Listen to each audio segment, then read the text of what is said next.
Welcome back, everybody. My name is Jason. I'll be your host today on this CFL talk show, Hussey's Huddle. In the last video, we covered who is the best player from every Canadian USports program in Atlantic Canada, and now we move towards Quebec, where there is again 5 schools to cover, and we don't want to waste your time, so we'll go and get into it.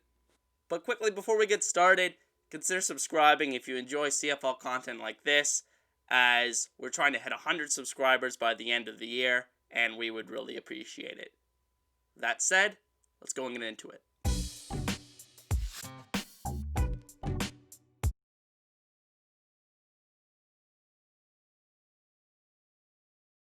Former Concordia Stinger, Rene Paredes, has built up a considerable CFL resume as one of the most accurate kickers in league history.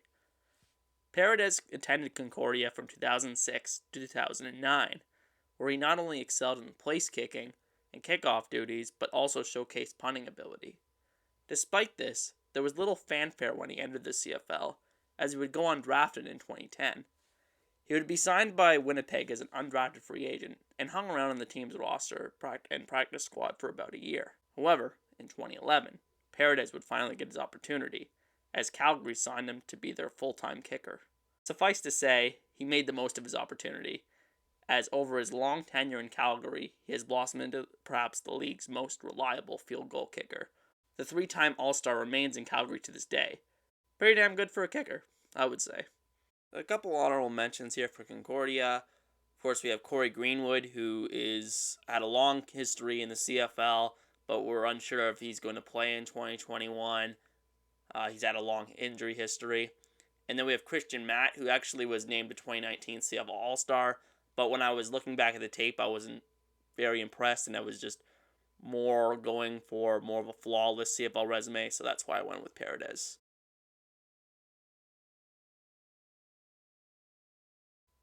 Though not a household name by any standard, Sherbrooke alumni Alexandre Gagne has been a special teams demon since entering the CFL. Gagne played for Sherbrooke from 2013 to 2016, but went undrafted upon entering the league in 2017. Regardless of that fact, he fought his way onto the Saskatchewan Roughriders roster in 2017, surviving final cuts, no doubt due to his true grit and determination on special teams. By 2018, he had developed into one of the league's premier cover men in the kicking game, consistently being among the first Roughriders down the field.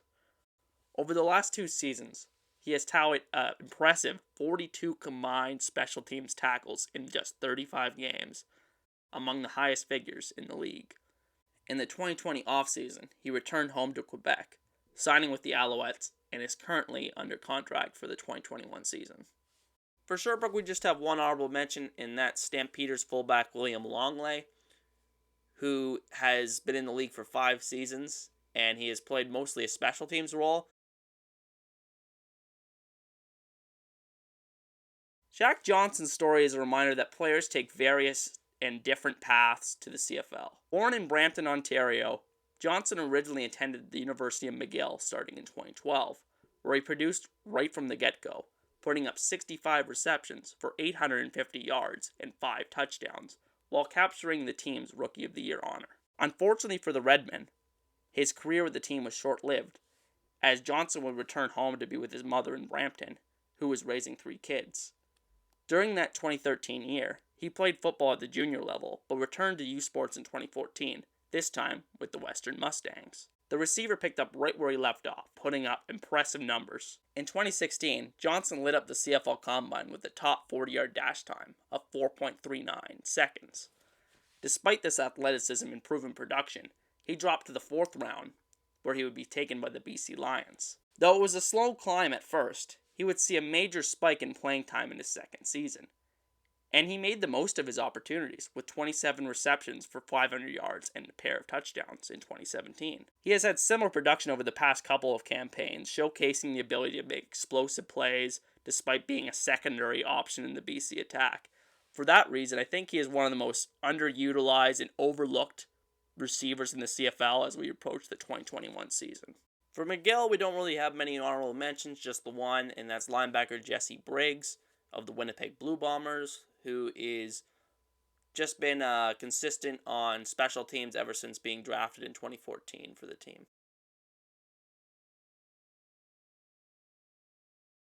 A bit of a predictive selection here, as I was surprised by the lack of star power to come out of Laval in recent years, despite having a number of players in the CFL.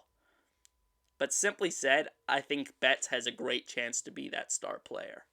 The hulking defensive lineman had a storied U Sports career for the Rouge et Or, being part of 2 Vanier Cup champions and 3 times winning the award for the U Sports top defensive lineman. CFL Central Scouting had Betts ranked as the number 1 prospect for the 2019 draft, and was also receiving interest south of the border. Prior to the CFL draft, Betts would sign as an undrafted free agent with the Chicago Bears, but surprisingly, like it does to most players, it did not affect his CFL draft stock, as he would be selected by Edmonton with the 3rd overall pick. Betts would nearly do enough to stick in Chicago, lasting until the team's final cuts. But after his NFL opportunities dried up, Betts returned north to sign his rookie contract with Edmonton. Joining the team well into the 2019 season, Betts would work his way into a deep Edmonton rotation, playing in 6 games and registering 2 sacks in limited action. In 2021, with the benefit of a full training camp, I expect Betts to play a major role in the team's future and be a potential breakout star of next season. The only Laval alumni I considered putting over Betts were kicker Boris Beattie of the Toronto Argonauts, who has been one of the strongest leg kickers since entering the CFL, and also handles punting duties. And the other is offensive tackle Jason Lazon-Seguin, who is an offensive lineman for the Ottawa Redblacks, who has consistently been a starter for them. Montreal had other well-established options, but Pruneau simply sticks out from the rest. Pruneau played with the Carabins from 2010 to 2013, and put on display as a do-it-all playmaker, playing multiple positions, including linebacker, defensive back, and also return duties on special teams. An explosive athlete at the U Sports level, Pruneau was an impact player in coverage, was a factor in blitz packages, and returned 2 kicks for touchdowns over his 4-year career in Montreal. He would enter the 2014 draft and impressed at the CFL Combine, including an elite performance in the 3-cone drill. His largely flawless resume led the Ottawa Redblacks to select Pruneau 4th overall in the 1st round, and all he's done is be a stalwart ever since. Being the anchor on Ottawa's back end, Pruneau has been successful as not only a center fielder, but also as a presence against the run. He was a key piece to the Redblacks' first ever Grey Cup championship during the 2016 season, making the All-Star team that year. He is scheduled to remain in Ottawa for 2021, and will look to bounce back after he was limited to just 9 games in 2019. For Montreal, there's a few guys I want to mention as guys that almost made this list. First is running back Sean Thomas Erlington of the Hamilton Tiger Cats, who looked incredibly promising as the number 1 running back for that team before going down really early in the 2019 season. Defensive back Carvel Exame is the next guy, who is a special team star for the Winnipeg Blue Bombers, and I think he has some real potential if he ever got some playing time in the secondary for that team. And then defensive tackle David Bernard, who's just a solid rotational defensive lineman in this league. So that's going to do it for today's video.